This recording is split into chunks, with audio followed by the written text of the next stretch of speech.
Start नहीं होने वाला, स्टार्ट होने में अभी टाइम है। आज 24 मार्च 2024 है और अभी 4 अप्रैल के आसपास से आप लोगों का सेशन स्टार्ट होने वाला है। तो मैंने सोचा कि कुछ ऐसी रैंडम इन्फॉर्मेटिव वीडियोस बना देता हूँ। थोड़ा सा मेरे पास भी टाइम था, बहुत कम होता है लेकिन अल्हम्दुलिल्लाह टाइम है। रमज़ान भी चल रहा है तो मैंने सोचा कि आओ कुछ इन्फॉर्मेटिव वीडियोस बनाते हैं, कुछ चीज़ें जो अपार्ट फ्रॉम सिलेबस है, और ज़रूरी नहीं है सिलेबस से ही जुड़ी सारी चीज़ें बताई जाए। तो हम लोग बात करेंगे आज वीडियो में कि दुनिया में सबसे ज़्यादा ताकतवर है कौन। असल में पूरी दुनिया में कितने सारी कंट्रीज़ हैं और इतनी सारी कंट्रीज़ होने के बाद सबसे ज़्यादा ताकतवर कौन है।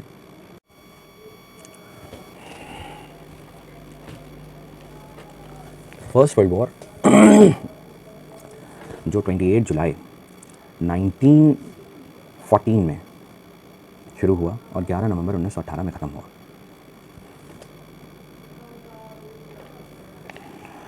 और ज़बरदस्त तरीके से, ज़बरदस्त लेवल पे अमेरिका ने अपना इन्वॉल्वमेंट दिखा करके, अमेरिका इन्वॉल्व होना नहीं चाहता था लेकिन कुछ प्लानिंग स्ट्रैटेजी के तहत अमेरिका को ब्रिटेन ने इन्वॉल्व करके उसमें ब्रिटेन ने जीत हासिल करी अमेरिका के सपोर्ट से और दुनिया को बेवकूफ़ बनाया। आप लोगों के कोर्स में है 10th ICSE में वर्ल्ड हिस्ट्री में, कॉन्टेम्प्रेरी वर्ल्ड में सब चीज़ें आप लोगों को मिलेंगी।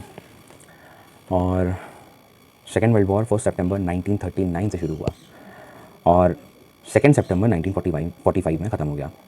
जाहिर सी बात है ब्रिटेन और फ्रांस ने अमेरिका का सपोर्ट लेकर के ही ये वर्ल्ड वॉर ख़त्म किया। 2 वर्ल्ड वॉर में, 2 विश्व युद्ध में, दोनों बार सेकेंड वर्ल्ड वॉर में तो 86 नेशन इन्वॉल्व थे प्रैक्टिकली जो लड़ाई कर रहे थे। इफेक्टेड सब थे, सारे के सारे कंट्रीज़, लेकिन इन्वॉल्व 86 नेशंस थे सेकेंड वर्ल्ड वॉर में। फर्स्ट वर्ल्ड वॉर में कहीं तकरीबन 12-15 कंट्रीज़ इन्वॉल्व थे एक्चुअली, जो प्रैक्टिकली इन्वॉल्व थे, इफेक्टेड सब थे फर्स्ट वर्ल्ड वॉर में। लेकिन सेकेंड वर्ल्ड वॉर सबसे बड़ा और सबसे ज़्यादा massive loss second world war में ही हुआ। तकरीबन 8 करोड़ लोग मारे गए, 8 करोड़ लोग सेकेंड वर्ल्ड वॉर में, जिसमें से आप देखें कि 8 करोड़ लोग में से 5 करोड़ सिविलियंस थे और 3 करोड़ सोल्जर्स थे। ये सब मिस्टर एडोल्फ हिटलर की देन थी। खैर, सेकेंड वर्ल्ड वॉर की बात अगर करें, फर्स्ट वर्ल्ड वॉर से ज़्यादा इंपॉर्टेंट मुझे लगती है सेकेंड वर्ल्ड वॉर, और ज़्यादा क्योंकि उसमें बहुत सारी ऐसी चीज़ें हुई जो इंसानियत के बहुत ज़्यादा खिलाफ था। हुआ तो इंडिविजुअली और बहुत बुरा हाल तो यहूदियों और ज्यूज़ के साथ था, लेकिन फिर भी जो कुछ भी हुआ वो इंसानियत के नाते बड़ा बुरा हाल था। तकरीबन 6 मिलियन ज्यूज़ को, ये रिकॉर्डेड है, 5.7 है, मैंने राउंड ऑफ करके 6 कर दिया है। 6 मिलियन ज्यूज़ को उसने इरेडिकेट कर दिया, फिनिश कर दिया, ख़त्म कर दिया, तबाह बर्बाद कर दिया एडोल्फ हिटलर ने। छोटी छोटी बेसिक नीड्स, अंडा, दूध, मक्खन, जो जिस्म को ताकत देती थी, जो जिस्म को मजबूत बना सकती थी, उस तरह की छोटी छोटी चीज़ें उसने उन लोगों पर जो है बैन कर रखी थी। भाई अंडा, दूध, मक्खन नहीं खरीद सकते थे ज्यूज़ एडोल्फ हिटलर के शासन प्रशासन में। समझ लीजिए, बड़ा बुरा हाल करा हुआ था ज्यूज़ का बड़ा बुरा हाल था 1939 से लेकर के 1944 तक। 1944 के एंड में जब ब्रिटेन कामयाब रहा ब्रिटेन और फ्रांस मिल करके कई बार जा रहे थे अमेरिका को इन्वॉल्व करने के लिए सेकेंड वर्ल्ड वॉर में, तो 1944 के एंड में अमेरिका किसी तरह से तैयार हो गया, जबकि अमेरिका ने स्टेटमेंट दे दिया था 1940 के आसपास, 41 के आसपास। अमेरिका ने एंड ऑफ 41 की शुरू 1941, उसमें अमेरिका ने स्टेटमेंट दे दिया था। इन सब बातें किताबी बता रहा हूँ, अभी उस लेवल पे मेरे पास कोई एडिटिंग ये चीज़ें नहीं है जो मैं आपको आर्टिकल नॉल दिखा सकूँ। आने वाले टाइम पे मैं आएगा तो मैं दिखाऊंगा, लेकिन ये सब बातें किताबी हैं, आप लोग के कोर्स में आप लोग सब देख सकते हो। तो 1941 के आसपास अमेरिका ने जो है इन्वॉल्वमेंट दिखाया अपना। ब्रिटेन और फ्रांस के मतलब अमेरिका ने बहुत मना किया, साफ स्टेटमेंट है, अमेरिका ने साफ मना कर दिया कि नो, फर्स्ट वर्ल्ड वॉर में मेरी बहुत ज़्यादा loss of life, loss of property और लॉस ऑफ मॉनेटरी सपोर्ट, मतलब बहुत ज़्यादा पैसा बर्बाद हुआ है मेरा, तो मैं वॉर के खिलाफ हूँ। अमेरिका ने साफ मना कर दिया और साफ मना करके ब्रिटेन और फ्रांस को वापस पकड़ दिया कि नहीं भैया जाओ तुम लोग अपना देखो, तुम लोग का सब पा लिया तुम लोग। और ब्रिटेन का इतिहास पढ़ें तो पूरी दुनिया में, लगभग पूरी दुनिया में ब्रिटेन ने कब्जा किया है, और इनका उसूल यही था, प्यार से पहले घुसो मेहमान बन के, फिर उसके बाद जिसके घर में घुसो उसी को मेहमान बना दो, और बंदूक, गोली, छुरी, चाकू ये सब से जो है क्या करो।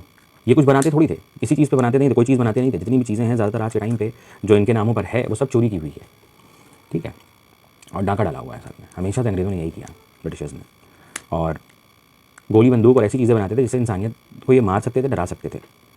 तो बाकी लोग दुनिया की चीज़ों में बनाते थे, इन्वेंट करते थे, सारी चीज़ें करते थे। ये गोली, बंदूक, पिस्तौल और गन ये सब बनाते थे। ये सब बना करके तुम बनाओ, तुम कमाओ, तुम सारी चीज़ें करो, और ये लोग ये सब बना करके दिखा करके, बंदूक, गोली, पिस्तौल दिखा करके तुम्हारी बनाई हुई चीज़ें ले लेते थे और अपना नाम लिख देते थे नीचे इस तरह के बहुत सारे इन्वेंशंस भी हैं, प्रूफ मिलने पर सब बताया जाएगा, वक्त आएगा हर चीज़ का। तो सेकेंड वर्ल्ड वॉर की हम लोग बात कर रहे थे 19 सितंबर 1939 से लेकर के 1 सितंबर 1939 से लेकर 2 सितंबर 1945, ये मतलब इस तरह से शॉर्ट वीडियोज़ में शॉर्ट वीडियो नहीं, शॉर्ट उस वीडियो में जो है बात करेंगे कि मामला यहीं से शुरू हुआ। सेकेंड वर्ल्ड वॉर की बात, अगर सेकेंड वर्ल्ड वॉर की क्यों बात कर रहे हैं, तो पता ये चला 1939 में 1940 के आसपास मानते हैं दुनिया में सेकेंड वर्ल्ड वॉर सबसे खतरनाक वर्ल्ड वॉर चल रही थी। तो दोस्तों, भाइयों, बुजुर्गों और मेरे स्टूडेंट्स, मेरे बच्चों, तो यहाँ पर बात सेकेंड वर्ल्ड वॉर की इसलिए मैं कर रहा था, मेजरली सेकेंड वर्ल्ड वॉर 1939 से शुरू होती है और 1945 में एंड अप हो जाती है। 1945 अगस्त में एंड अप होती है, ठीक है, मेजरली। ख़त्म तो लगभग 1944 के आखिरी तक में ख़त्म हो जाती है, लेकिन 3-4 महीना जापान ज़बरदस्ती जुटा रहता है और जापान को सबक सिखाने के लिए 6 अगस्त 1945 पहला बम हिरोशिमा एटम बम हिरोशिमा में पड़ता है, दूसरा बम 9 अगस्त 1945 नागासाकी में मारता है अमेरिका। इसकी वजह से कंप्लीट पूरी तरह से ज़बरदस्त तरीके से मैसिव डिस्ट्रक्शन के साथ, फाइनल मैसिव डिस्ट्रक्शन के साथ सेकेंड वर्ल्ड वॉर ख़त्म हो जाता है, मतलब एंड अप हो जाता है। सेकेंड वर्ल्ड वॉर शुरू क्यों होता है, फर्स्ट वर्ल्ड वॉर क्यों हुआ है, सारा रीज़न एक नेक्स्ट वीडियो में जब पढ़ाएंगे तो तब बता देंगे, रैंडमली वीडियो बना करके ऐसे डाल देंगे। तो अभी यहाँ पर आज दरअसल टॉपिक क्या लेकर आया, क्या बात लेकर आई जो मेरे दिमाग में जो है 2-3 दिन से चल रही थी, तो मैंने कहा वीडियो बना के डाल देते हैं। पता नहीं मेरे दिमाग में ये बात चल रही थी कि इजराइल इतना ताकतवर हुआ कैसे। पढ़ाई लिखाई तो कर रहा था, बहुत सारी चीज़ें थी, समझ में आ रहा था इजराइल इतना ताकतवर क्यों हुआ, पता तो था ही लगभग। तो हमने कहा थोड़ा सा रिसर्च स्टडीज भी करके कॉन्फर्मेशन के साथ तरह पता करें सारे तथ्य, जो आर्टिकल्स मुझे पता था, जो बातें मुझे पता थी, उन सब चीज़ों को बुनियाद और बेस बना के उन सब के आधार पर पता तो करें कि इजराइल यार इतना ताकतवर हुआ कैसे। इजराइल इतना ताकतवर कैसे हुआ, इजराइल इतना अमीर कैसे बन गया। बहुत ज़्यादा अमीर नहीं है इजराइल, बहुत ज़्यादा पैसे नहीं उसके पास, पैसे मतलब पैसे इन द सेंस कि वहाँ के लोग रिच हैं, उनका पर कैपिटा हर बंदे की जो इनकम है वो बहुत अच्छी है, पर कैपिटा इनकम उनकी बहुत अच्छी है। ये सब सारी चीज़ें भी, इस पर भी एक वीडियो और अलग टॉपिक है, क्योंकि अभी इस पर बताएंगे तो पूरी वीडियो उस पर चली जाएगी 15-20 मिनट की वीडियो। तो पर कैपिटा इनकम उनकी बहुत अच्छी है और बहुत ज़्यादा इकॉनमी वाला वो मुल्क नहीं है। 0.5 आधी ट्रिलियन डॉलर की इकॉनमी वाला वो कंट्री है, मतलब 0.5 बिलियन 501 501 बिलियन डॉलर 0.5 आधी ट्रिलियन, ठीक है। तो 501 बिलियन डॉलर इकॉनमी वाला जो है वो मुल्क है। तो आधी ट्रिलियन डॉलर वाला वो देश, इकॉनमी वाला वो देश इतना ताकतवर ऐसे हुआ कैसे, इतना ज़्यादा पैसा आया कैसे उसके पास। तो पता ये चला सेकेंड वर्ल्ड वॉर 1940 तक तो वो ऐसे ही था। 1940 सेकेंड वर्ल्ड वॉर तक तो वो मतलब आप देखें कि 1944 तक, 1945 के आसपास तक उसकी हालत ऐसी थी। 1940 में कपड़े लत्ते, खाना पीना तो बहुत बड़ी बात थी उसके लिए, सपना था जीव्स के लिए, यहूदी। इजराइल जो है मोस्टली एक तरीके से देखा जाए, जब हम इजराइल बोलते हैं, इजराइल जैसे कंट्री का नाम लेते हैं, तो हमारे दिमाग में स्ट्रेट अवे ज्यूज़ आते हैं, ठीक है। तो ज्यूस की बात है सेकेंड वर्ल्ड वॉर में, मेनली ज्यूस पे सारा आफत और सारा पहाड़ क्यों टूटा। हिटलर का मानना था कि जो है सेकेंड वर्ल्ड वॉर में, जो फर्स्ट वर्ल्ड वॉर में धोखा दिया और जर्मनी फर्स्ट वर्ल्ड वॉर हार गया था, वो ज्यूस की वजह से हारा, ठीक है। इसीलिए बहुत सारी चीज़ें उसके साथ करके, बहुत सारी चीज़ें करके तकरीबन 6 मिलियन मतलब 60 लाख लोगों के आसपास, 60 लाख यहूदियों को उसने जो है खाद बना दिया। भाई साहब बड़ा बुरा किया था उन लोगों के साथ, ज्यूस के साथ। तो अपना मुल्क तो छोड़ो, अपनी कंट्री तो छोड़ो, उनके पास अपनी कंट्री तो छोड़ो, उनके पास कपड़े लत्ते, अपना कुछ खाना पीना नहीं था 1940 के आसपास। अबे हिटलर ने वो हाल किया था कि उनके सर में, उनके तन पे बाल तक नहीं थे, क्या आदमी क्या औरत, उनके अपने बाल तक नहीं थे। तो 1940-45 के आसपास तो उनका ये हाल था कि अपना मुल्क छोड़ो, उनके तर पे और उनके सारी चीज़ों पे बाल तक नहीं थे उनके बदन पे। तो आखिर 1950 के बाद, 1950 से लेकर के 2000 के अंदर 2000 भी बहुत अब आगे आ गए हैं, ठीक है। 1950 से लेकर के 1990 40 साल यहूदियों का बड़ा इंपॉर्टेंट है, 40 ईयर्स, उसी पे बात होगी। 40 साल में इतना गजब का यहूदियों ने इंडस्ट्रियलाइजेशन करा इतना गजब का इंडस्ट्रियलाइजेशन करा। अजान हो रही, रुको वीडियो पॉज, अजान होने लगी थी इसलिए वीडियो पॉज करा। तो ये इतना ताकतवर कैसे बना, how did Israel become so powerful and so rich. इतना ज़्यादा पैसा तो नहीं है, लेकिन फिर भी हाँ ये है कि बहुत ज़बरदस्त तरीके से इसने ताकत और पैसा हासिल किया। 1950 के बाद, दरअसल वर्ल्ड वॉर सेकेंड 1945 के बाद इसके ऊपर चीज़ें हुई और सेकेंड वर्ल्ड वॉर जब खत्म हो गया तो बहुत सारे यूरोपियन कंट्रीज़ ने सिंपैथी के नाते इसको सपोर्ट किया। और कोई वैसे तो देखा जाए कि सपोर्ट लिटरली सिर्फ इन लोगों ने मतलब ऐसे ही ऊपर ऊपर से किया, किसी ने यहूदियों को, ज्यूज़ को रहने की जगह नहीं दी। कोई भी कंट्री ने, किसी भी कंट्री ने रहने की जगह नहीं दी कि कोई ये कह दे कि भाई आओ हमारे पास रह लो, किसी ने नहीं दी। और सबसे बड़ी चीज़ ये है कि इन लोगों ने मतलब नंगे भूखे, कपड़ा नहीं था, कुछ नहीं था, कुछ ना होने के बावजूद स्लोली ग्रेजुअली ये लोग तैरते तैरते तरीके से कह लो एक जहाज़ से पड़े हुए थे। और इंटरनेट पे वो फ़ोटो भी बहुत वायरल हो रही है, आप उस पर देख सकते हैं। तो पहुंच गए वो लोग कहाँ पर, फ़िलिस्तीन जिस जगह का नाम आप जानते हैं, बड़ा फेमस है, बहुत ज़्यादा कॉन्फ्लिक्टेड है। वहाँ पहुँच गए ये लोग भाई साहब और रिक्वेस्ट करी हाथ पैर जोड़ करके उस जगह पे ये लोग। तो वहाँ के लोग मुस्लिम लोग थे, अच्छे लोग थे, अच्छे हैं। तो उन लोगों ने जो है इन लोगों को रहने के लिए जगह भी दी, खाने के लिए खाना भी दिया, बहुत सारी मदद भी करी, काम भी दिया, बहुत सारी चीज़ें करी। स्लोली ग्रेजुअली 2-4 सालों में ये लोग घुल मिल गए उन अरब पीपल्स के बीच। और अरबी बहुत अच्छे होते हैं वैसे भी, तो अरबी मुस्लिम्स बहुत अच्छे होते हैं, खिलाना पिलाना, रहना खाना पीना, कपड़ा, हर चीज़ वो देने लगे और शादी ब्याह और बहुत सारी चीज़ें वो करने लगे। और ज्यूज़ में वो अपनी लड़कियां देने लगे शादी के लिए और ज्यूज़ की लड़कियां वो अपने घर लाने लगे शादी के लिए। कन्वर्जन ऑफ इस्लाम भी होने लगा, बहुत सारे ज्यूज़ स्लोली ग्रेजुअली ना दिल से, मजबूरी की वजह से, पैसे की वजह से, डेवलपमेंट की वजह से, अपनी लाइफ सेट करने की वजह से वो मुस्लिम समाज में कन्वर्ट होने लगे, इस्लाम धर्म को अपनाने लगे और भी बहुत सारी इस तरह से चीज़ें होती रही।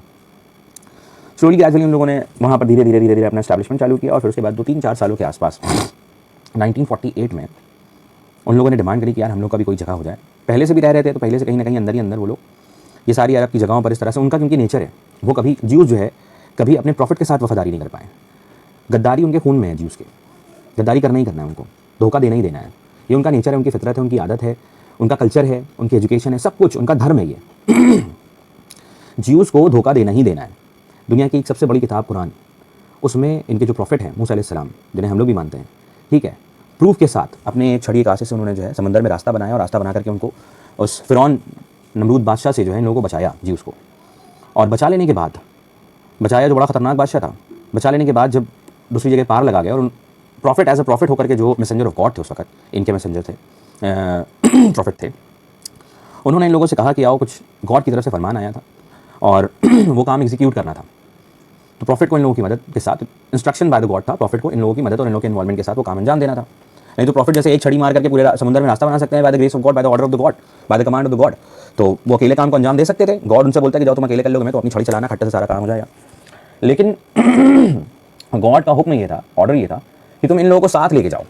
लेकिन उस आलसी कौम ने, जो आज बहुत मेहनती कौम है, बहुत ही ज़्यादा यूनाइट होकर चलते हैं, उस आलसी कौम ने अपने प्रॉफिट को ही मना कर दिया कि ऐसा है तुम और तुम्हारे गॉड जाओ, तुम प्रॉफिट हो, इतनी ताकतवर हो, तुम समंदर में रास्ता बना सकते हो। ये तो एहसान फरामोश की हमेशा इन्होंने एहसान फरामोशी अपने प्रॉफिट के साथ करी, तो हमारे तुम्हारे साथ क्यों नहीं एहसान फरामोशी करेंगे। दुनिया के हर किसी जो शख्स ये समझता है कि ज्यूज़ उनके साथ कभी खड़ा हो जाएगा, ज्यूज़ उनका कभी, आज हम ज्यूज़ का साथ दे दें और ज्यूज़ आने वाले वक्त में हमारा साथ, कभी ज़िंदगी में ज्यूज़ किसी का साथ नहीं देता है और ना ही देगा किसी भी लेवल पे। क्रिश्चियंस हैं जो भी हैं भाई साहब, हम लोग इतने बड़े बड़े सब, इतने बड़े बड़े लीडर्स हैं, वर्ल्ड लीडर है, ये वो इतना पढ़े लिखे, इतने इंटेलेक्चुअल्स, इतने काबिल हैं, लेकिन ये सब जानते हैं कि ज्यूज़ कभी ज़िंदगी में किसी का साथ नहीं देगा, सिर्फ पैसे का साथ देता है और जहाँ पर उसको पैसा पावर दिखेगा वो उधर उसके तरफ पलट जाएगा। देखो ना फ़लस्तीनियन अरब पीपल्स के साथ उसने क्या किया, उन्हीं लोगों ने जगह और खाना पीना रहना दिया था, उन्होंने अपने प्रॉफिट के साथ ही गद्दारी कर डाली। गद्दारी करने के साथ साथ उन्हीं को जो है आज देख लीजिए कितनी बुरे अंजाम पे पहुंचा के रखा हुआ है और अपने प्रॉफिट को ही गद्दारी करते हो। इनके खून में है, इनका कल्चर, इनका रिलीजन एक तरीके से, इनका रिलीजन वैसे कुछ नहीं है, पानी से भी, पानी तो बहुत यूजफुल चीज़ है, कुछ नहीं है, ज़ीरो है। खैर, तो इन्होंने डिसाइड किया कि हमें अपना एक कंट्री बनाना होगा, हमें भी एक जगह चाहिए। तो यूनाइटेड नेशन ऑर्गेनाइजेशन से इन्होंने हाथ पैर जोड़कर रिक्वेस्ट करी। उस समय 24 अक्टूबर 1945 को यूनाइटेड नेशन ऑर्गेनाइजेशन बन चुका था, जिसमें 51 मुल्क मेंबर कंट्रीज थे, जिसमें से इंडिया भी था। और ब्रिटिशर्स ने इंडिया को रिप्रेजेंट करते हुए मेंबर स्टेट बनाया था वहाँ पर, ठीक है, क्योंकि आज़ादी तो हमें 47 में मिली, 1947 में, और 1945 में इंडिया मेंबर कैसे बन गया सवाल पैदा हो सकता है बच्चों का। तो ब्रिटिशर्स ने हमको रिप्रेजेंट किया था वहाँ पर, हमारी कंट्री को रिप्रेजेंट किया था चोरों ने। तो $45 ट्रिलियन की इकोनॉमी ब्रिटिशर्स ने हमारी चोरी करके रखी है। हमको आधी भी दे दें तो अमेरिका की दुगनी ताकत रखते हैं, और ऐसे ना देने के बावजूद भी अमेरिका से लगभग दोगुनी ताकत रखते हैं। बहुत आगे हैं यार।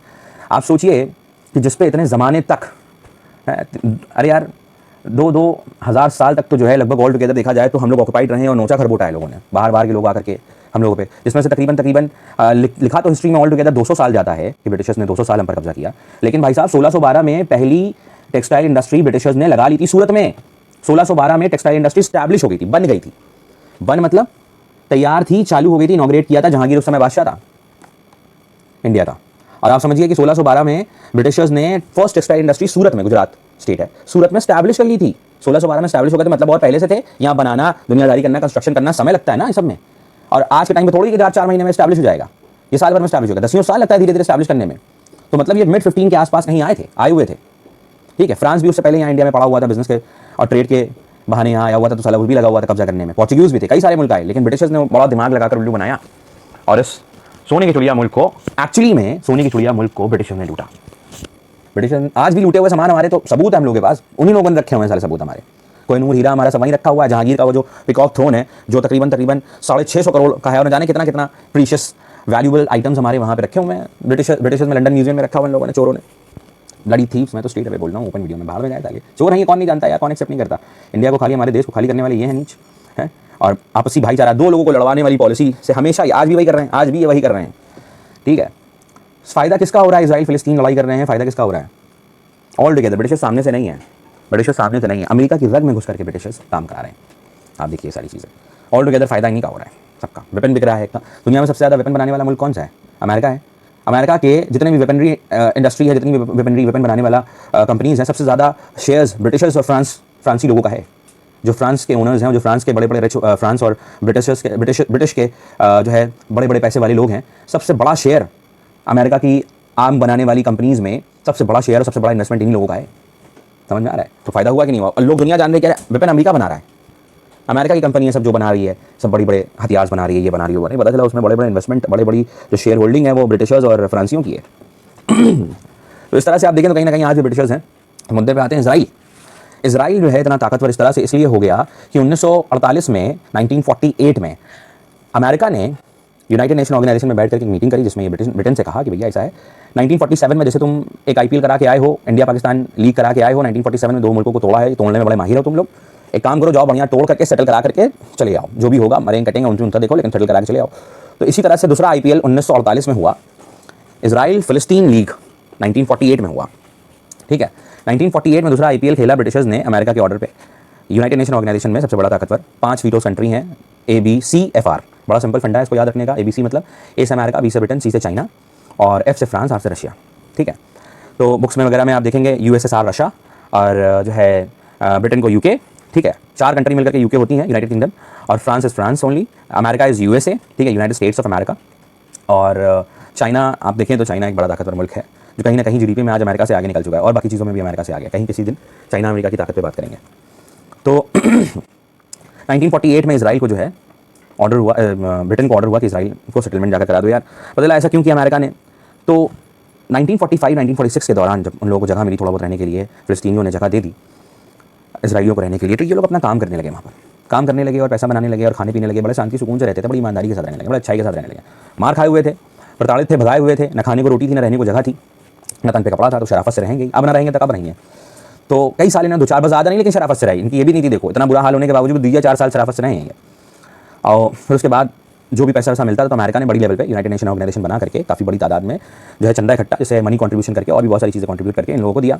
इन लोगों ने उसके सहारे अपनी ज़िंदगी बिताई और फिर 1948 में ब्रिटिशर्स ने इन लोगों को जगह दे दी, जिसमें से 48% जो आज इसराइल का मैप अगर आप लोग देखो, 48% लैंड इसराइल को मिल गया और 52% फिलिस्तीनियों को दे दिया। 52 में से 8% जो है काट करके फिलिस्तीनियों को जो 52% दिया था यूनाइटेड नेशन ऑर्गेनाइजेशन ने, उसमें से 8% यूनाइटेड नेशन ऑर्गेनाइजेशन ने अपने लिए रख लिया। कहा कि यहाँ पर जो है हम रहेंगे, क्योंकि पता चला अभी जो बांटा है तुम लोगों को लैंड, इसमें तुम लोग लड़ाई झगड़ा ना करो, डिस्प्यूट ना करो, इसलिए वहाँ पर कुछ साल यूनाइटेड नेशन ऑर्गेनाइजेशन, इसमें अमेरिका की आर्मी ज़्यादा हुआ करती थी, आज भी वैसे ही है, वो वहाँ पर रुका 8% लैंड पे। इस तरह से डिस्ट्रीब्यूशन ऑफ लैंड हुआ, जो कि कहीं ना कहीं फिलिस्तीनियों को कम मिला। ऐसा क्यों किया गया कि पार्शियलिटी, तो मुस्लिम और यूस, और फिर सिंपैथी भी थी ज्यूज़ के साथ, बड़ा बुरा हाल था उनको, तो दोनों को जो है इस तरह से पीस ऑफ लैंड मिला अपनी अपनी ज़िंदगी बिताने के लिए। और जैसे ही जिस पल इसराइल को अपनी रहने के लिए जगह मिल जाती है, इसराइल वहीं से रणनीति चालू कर देता है कि भैया हमें अपना एक मुल्क बनाना है, हमें एक अपना कंट्री बनाना है, हमें अपनी एक कंट्री बनाना है, और झंडा वंडा बना करके अपना चालू कर देता है, वहीं से वो स्लोली ग्रेजुअली चीज़ें चालू कर देता है। और फिर उसके बाद लग जाता है अपने आप को स्टैब्लिश करने में। ये बिल्कुल उसी तरह से है कि जैसे अब यहाँ पर इंडिया पाकिस्तान हुआ था, वहाँ पर इसराइल फिलिस्तीन हुआ था, तो इसराइल भी बड़ा गरीब, बड़े मुश्किल में रहता था, और पाकिस्तानी भी बड़ा भंगी है, ही हमेशा भंगी रहेगा, बेकार साला सड़ा मुल्क। तो वो भी भीख मांगने जाते थे, ये भी भीख मांगने जाते थे अमेरिका से, भैया पैसा दे दो, पैसा नहीं है खाने को पीने को, जो उनके रिप्रेजेंटेटिव हुआ करते थे पाकिस्तान के और इसराइल के। लेकिन इसराइल इतने आगे कैसे बढ़ गया, और ये फकीर रह गए, और फकीर हो गए साले, इनके पास $1 बिलियन नहीं पैसा खर्चा कर सके, हमेशा रहेंगे ऐसे ही और भिखमंगे हो जाएंगे। इनको तो चाहिए कि चुपचाप हाथ जोड़ करके इंडिया से कहेंगे माफ़ कर दो, गलती हो गई, घुटने पे आकर के हमको अपने में अंदर जोड़ लो। तुम हमारे अब्बा थे, अब्बा हो और अब्बा रहोगे सारी ज़िंदगी, तौबा कर रहे हैं, घुटने पे आकर के बैठ जाना चाहिए और कहना चाहिए प्लीज़ इंडिया हमसे गलती हो गई, अब्बा हो, भूला बेटे से गलती हो गई है, माफ़ कर दो, और जो है हमको जोड़ लो, घर बुला लो, घर वापसी कर लेना चाहिए। लेकिन कहते नहीं है, देखो अभी कितनी बुद्धि, कब तक बुद्धि भ्रष्ट रहेगी, कल ठिकाने आएगी सालों की। खैर, तो इस तरह से आप देखें कि इसराइल ने जो है पैसा जब लिया अमेरिका से, पाकिस्तान ने, जब दोनों साथ में जाते थे लगभग मान के चलिए, जब पाकिस्तानियों ने को 100 रुपये मिला और इसराइल को 100 रुपये मिला, तो ये हुआ कि भैया कब वापस करोगे? तो दोनों ने कहा 1 महीने में वापस कर देंगे। उन्होंने कहा ठीक है, 1 महीना तुम लोग बोल रहे हो, हम 1.5 महीने में तुम लोग को टाइम दे रहे हैं। लेकिन पाकिस्तान 1.5 महीने के बाद पहुंचा नहीं पैसा लेके, इसराइल 1 महीने के अंदर पहुंच गया, 20 दिन 22 दिन में पहुंच गया, 200 रुपये लेके पहुंचा, पैसे को डबल करके। अमेरिका ने देखा कि अरे यार ये तो जो है दिए हुए समय से आधे समय में वापस आ गया, और पैसा डबल करके लेके आया है। जो उधार 100 रुपये था उसको नहीं चुका रहा है, कह रहा है कि सर आपने जो 100 रुपये दिया था ये ले लो और 100 रुपये इसका इंटरेस्ट ले लो ब्याज के तौर पे। ज्यूज ही हैं, अभी ये बताऊंगा ये भी कि ज्यूज ही हैं जो इंटरेस्ट ब्याज सारा सिस्टम बैंकिंग जो आप देख रहे हो ना, बैंक एंड ऑल, ये सब ज्यूज ने इन्वेंट किया है। सूद ब्याज ये सब इनका पेशा है। हर वो चीज़ जो सबसे ज़्यादा खराब और नापाक और दुनिया के लोगों को प्रताड़ित करती है, अंदर से उनकी आत्मा तो होती है, ज्यूज ने शुरू करी। अमेरिका को 200 रुपये जब दिया तो अमेरिका ने कहा यार ये क्या है, कहने नहीं तुम रखो छोड़ो जाने दो, तो 200 रुपये लेके चला गया।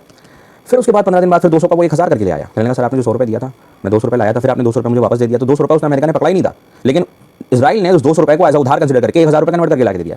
कहने लगा यार जाओ यार क्या तुम, तो पता चला फिर कुछ दिन बाद 1000 को वो 10,000 करके ले आया। इस तरह से करते करते अमेरिका ने देखा यार ये तो बड़ा काम वाला है। सालों गुजर गए और उसने 100 से 1000, 1000 से लाखों बना करके, तो अमेरिका ने कहा यहाँ हूँ। इस तरह से $1 ट्रिलियन देने लगा और इन्वेस्ट करने लगा, और सारे ज्यूज क्या करने लगे अपने आप को, इस तरह से उन्होंने अमेरिका के पैसे की मदद से और ज़बरदस्त तरीके से डेवलप किया अपने आप को। और अमेरिका जितना पैसा उधार देता था उससे 2 गुना 3 गुना उससे गिवन टाइम में, वो लोग उससे कम जो गिवन टाइम होता था उससे आधे समय में पहुंच करके अमेरिका को पैसा वापस पहुंचा देते। और ये भंगी फकीर जो हमारे पड़ोसी मुल्क हैं, ये जो लेते थे खा जाते थे, खा के हक देते थे सारा पैसा। इन लोगों के पास 2 ही काम है सालों के पास, खाना और शादी कर लेना पास, और बाकी इन सुअरों के पास कोई और काम ही नहीं ना। सालों के पास कोई तरक्की नहीं है मुल्क की, कोई एकदम घटिया लोग हैं साले, बेसुरे और गधे। और सबसे बड़े गधे पूरी दुनिया में अगर सबसे बेवकूफ़ लोग कहीं रहते हैं तो पाकिस्तान में रहते हैं, और सबसे घटिया लोग। नफरत है मुझे बेइंतहा, बोले आम कह रहा हूँ, साफ तौर से कह रहा हूँ, बाढ़ में जाए साले, अस्तगफुरुल्लाह। और सबसे बुरा इंसान मेरी नज़र में मोहम्मद अली जिन्ना है।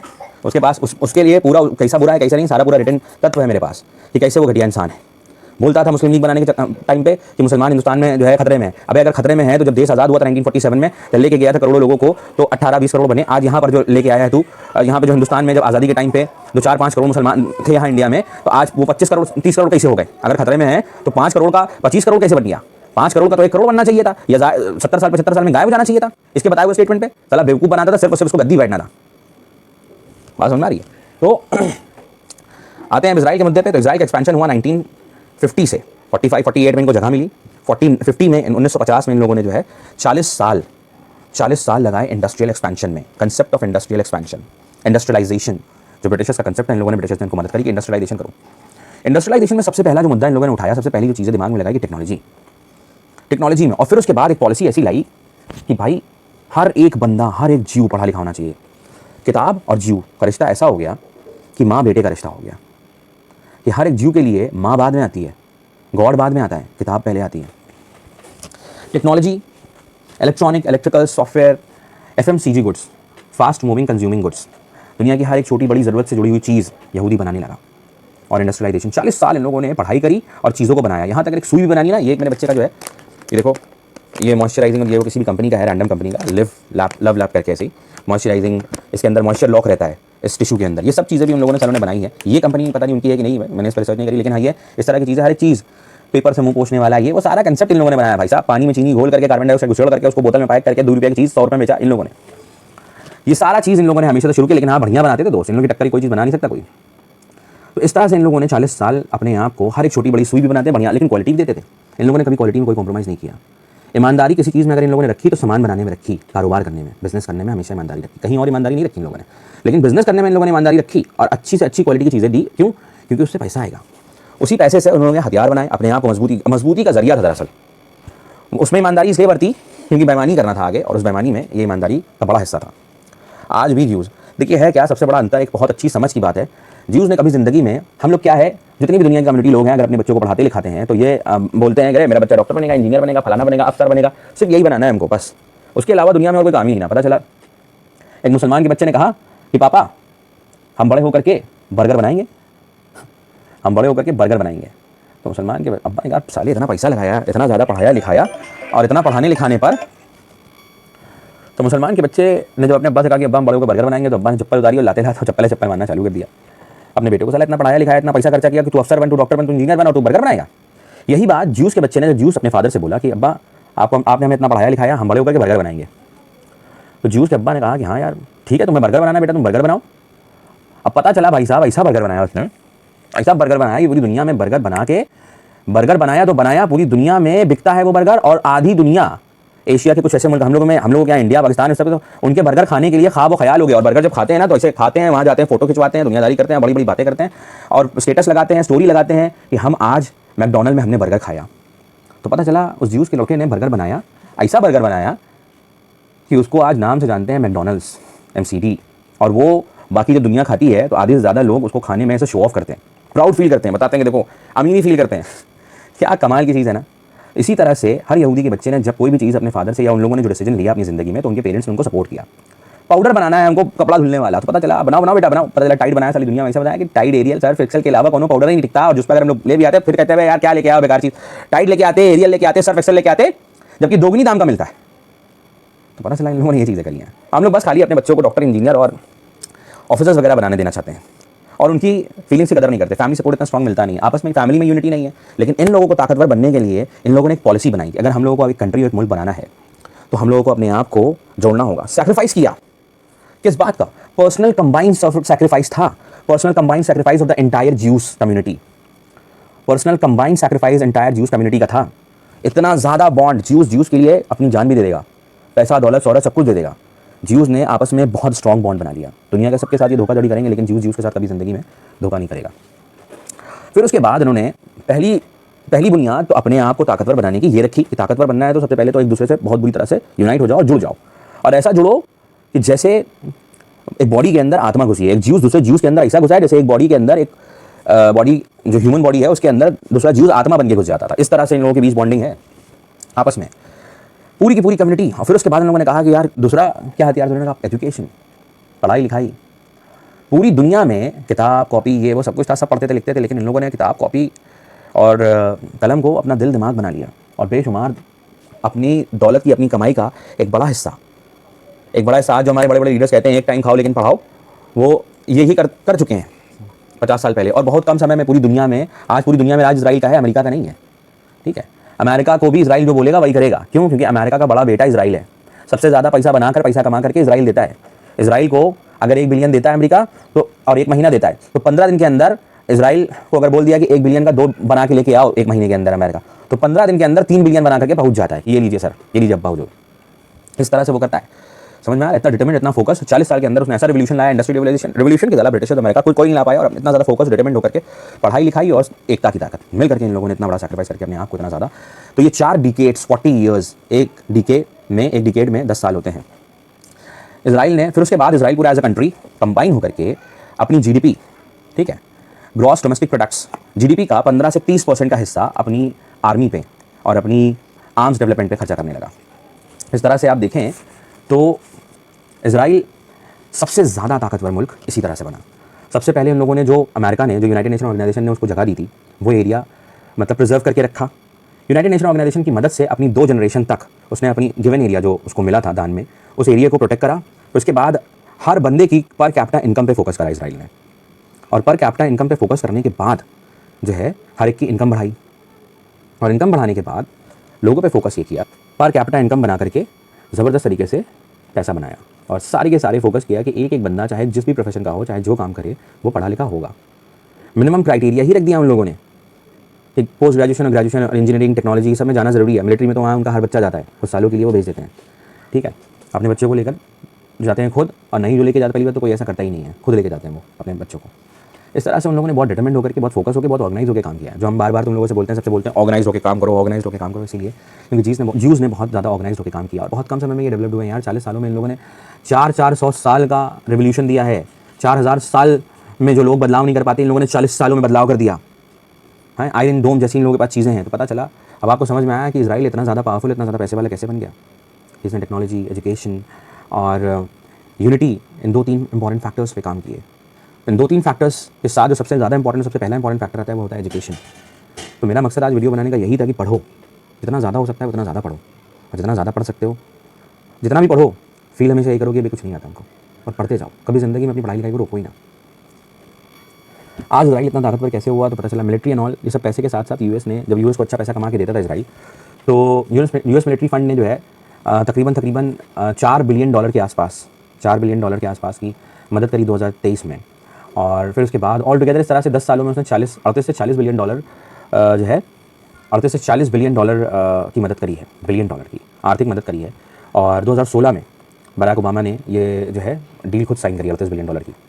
1946, ठीक है, 1946 से लेकर के 2023 तक का इनका इतना बढ़िया रिकॉर्ड था। यूएस ने बाकायदा अपनी आर्मी का सपोर्ट दिया, और आर्मी का सपोर्ट देने के साथ 124 बिलियन डॉलर की मिलिट्री और डिफेंस एड नाम की इनको मदद दी, जिसकी 124 बिलियन डॉलर इनको मिला। इनकी सरकार ने क्या किया? इनकी सरकार करप्ट नहीं थी कि पता 124 बिलियन डॉलर मिला, लाओ 24 बिलियन डॉलर लगा दो, 100 बिलियन डॉलर अंदर कर लो। ऐसा नहीं हुआ। 140 बिलियन डॉलर उठा करके इन लोगों ने क्या क्या किया, आर्म्स बनाए, हथियार बनाया। और सबसे बड़ा हथियार इन लोगों ने बनाया कि हथियार तो बना रहे हैं सब ठीक है, हथियार से प्रोटेक्ट करने वाला हथियार बनाओ। हथियार तो बनाया सभी ने, पूरी दुनिया ने, लेकिन इन लोगों ने क्या किया, हथियार से प्रोटेक्ट करने वाला हथियार बना दिया, जिसे हम लोग आयरन डोम के नाम से जानते हैं।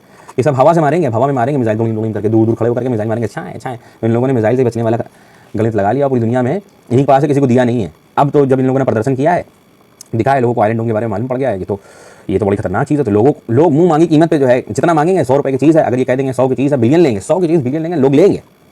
जैसे 2 रुपये का मैकडॉनल्ड का बर्गर 200 रुपये में खरीदते हो, वैसे ही। और फिर एक सीक्रेट वेपन इन लोगों ने रखा है, केमिकल ग्रेनेड है उसका नाम, स्पॉन्जी बम, बहुत खतरनाक है ये, ठीक है। अब आप देखिए इस तरह से कि पूरा का पूरा इजराइल कितना बड़ा राज्य है, कितना बड़ा कंट्री, कितना बड़ा मुल्क है। हमारे यहाँ जो केरला है 20,770 20,770 स्क्वायर किलोमीटर्स का, उतना बड़ा है इजराइल, जितना बड़ा हमारा केरला है, ठीक है। तो इससे ज़्यादा बड़ा नहीं है। और इनका सबसे मेजर रिफॉर्म, मेजर चेंजेस आया, बदलाव आया इनके अंदर, जो ताकत इनकी बढ़ी, और 1967 से लेकर 1980 तक ये सारे वेपनरी ज़बरदस्त तरीके से इन्होंने जो स्टैब्लिशमेंट करा, तेल अवीव को बहुत ज़बरदस्त। जेरूसलम तो अभी जब ये प्रेसिडेंट था, इसका नाम लो डोनाल्ड ट्रंप, आखिरी टाइम पे इसने जो है जेरूसलम को कैपिटल रिकग्नाइजेशन दिया, जो फेवर ऑफ इजराइल में था। इजराइल में बड़ा बेटा है तो फेवर कमा के दे रहा है इतना पैसा, नहीं तो इनका फोकस तो तेल अवीव पे था। तेल अवीव इनका फाइनेंशियल कैपिटल हो गया है अब, तो फाइनेंशियल, इकोनॉमी, टेक्नोलॉजी सेंटर सब इनका पूरी कंट्री का तेल अवीव में ही है। और इजरायली पार्लियामेंट भी तेल अवीव में ही है, प्राइम मिनिस्टर भी वहीं अपना रहता खाता पीता है, मतलब प्राइम मिनिस्टर और प्रेसिडेंट रेजिडेंशियल रेजिडेंस भी वहीं पर है, सुप्रीम कोर्ट भी उनका वहीं पर समझ रहे हैं। और ये स्टेट सिस्टम नहीं है, 16 शहरों का ये कंट्री, वहाँ पर कोई स्टेट सिस्टम नहीं है, इतना बड़ा नहीं है कि राज्य जिसमें वो करा गया। 16 बड़े शहर हैं, बड़े शहर हैं, शहर बहुत बड़े हैं, 16 सिटीज़ हैं। और ये जो है यहाँ पे सेंट्रल गवर्नमेंट वाला सिस्टम है, जैसे हमारे यहाँ सेंट्रल गवर्नमेंट सिस्टम है। हमारे यहाँ 3 फॉर्म ऑफ गवर्नमेंट है, सेंट्रल, स्टेट और जो है लोकल लेवल पे, लोकल सेल्फ गवर्नमेंट है ना। 3 फॉर्म ऑफ गवर्नमेंट है इंडिया में, इनके यहाँ से एक ही फॉर्म ऑफ गवर्नमेंट है, वो है सेंट्रल गवर्नमेंट, ठीक है, और प्रेसिडेंसीशिप, ठीक है। इस तरह से करके आप देखें तो आज इतनी ताकत, इतना पैसा और इतना फेवर पूरी दुनिया का इन लोगों ने इस तरह से जीता। बहुत फोकस होकर रहे हैं 40 साल, बहुत फोकस्ड होकर के, बहुत डिटरमिन्ड होकर के, पढ़ाई लिखाई को इंपॉर्टेंस देते हुए इन लोगों ने बहुत सारी इंपॉर्टेंट चीज़ें करी अपनी ज़िंदगी में, तब जाकर के ये लोग इस मुकाम पे पहुँचे और आज पूरी दुनिया इनको साथ देती है। इन गद्दार होने के बावजूद भी, बेईमान चोर होने के बावजूद भी, उसके पीछे सबसे बड़ी वजह यह है कि पढ़े लिखे हैं, पैसा है, इनके पास मनी मेकिंग कंसेप्ट है। और हर शख्स चाहता है कि हमारे पास पैसा हो, हम पैसा बनाएं। तो हर शख्स, वो चोर हो, बेईमान हो, चाहे जिस तरह से चीज़ें रखता हो, लेकिन वो उसी के पीछे भाग रहे हैं। पूरी दुनिया इसीलिए आज इजराइल कंसेप्ट पे भाग रही है, इजराइल के पीछे भाग रही है। क्यों? सबसे बड़ा जो ताकतवर मुल्क जिसने अपने आप को दुनिया का बाप साबित किया, फादर ऑफ द वर्ल्ड साबित किया, यूनाइटेड नेशन ऑर्गेनाइजेशन ने, दोनों वर्ल्ड वॉर में यूनाइटेड नेशन ऑर्गेनाइजेशन जिसकी तरफ रहा और वही जीता, ठीक है। इस तरह से आप देखें, अमेरिका भी इसका मतलब एक तरीके से कह लो कि जो है सारी बातें मानता है, सुनता है, गुलाम है, सर्वेंट बना बैठा हुआ है। सबसे बड़ा ताकतवर मुल्क आप देखें जो है इजराइल आज की तारीख में, क्योंकि दुनिया का सबसे बड़ा ताकतवर मुल्क अमेरिका, इजराइल के बिना सांस नहीं लेता, इजराइल के बिना जो है खाना नहीं खाता। बड़ा बेटा है, नहीं मेरा बड़ा बेटा है, तब खाना खाएंगे। तो मेरे दोस्तों, मेरे बच्चों, मैं तुम लोगों को बताना चाहता हूँ कि तुम लोग पढ़ाई लिखाई से जितना दूर भागते हो और इतना ज़्यादा अनऑर्गेनाइज्ड होकर के, अपने माँ बाप के अच्छे खासे पैसे लगते हैं तुम्हारे पेरेंट्स के, उसकी अहमियत करो, अपनी ज़िंदगी के बारे में सोचो, पढ़ो लिखो अपने और अपनी ज़िंदगी के बारे में और अपने लोगों के लिए कुछ करो, पढ़ लिख करके आदमी बनो, इंसान बनो, दुनिया में अपना नाम करो। बात समझ में आ रही है? तो इस तरह से आप देखिए कि जब चोर और बेईमान पढ़ लिख करके दुनिया में अपने आप को सही दिखा सकते हैं, तो तुम तो सच में सही हो, ईमानदार हो, अच्छे हो, नेक हो, सीधे हो, शरीफ हो। पढ़ लिख करके बुराई को ख़त्म करो, बुराई को काटो, चोरी बेईमानी को जो है ख़त्म करो। तो इस तरह से आप देखें, किताब कॉपी ज़िंदगी है यार तुम लोगों की। बना लो अपनी ज़िंदगी, अपनी आत्मा बना लो, किताब कॉपी। मिलते हैं अगली वीडियो में। चैनल को लाइक शेयर सब्सक्राइब करना ना भूलें। वैसे ही रैंडम बैठा हुआ था, आज संडे का दिन था, तो मैंने कहा वीडियो बना लें।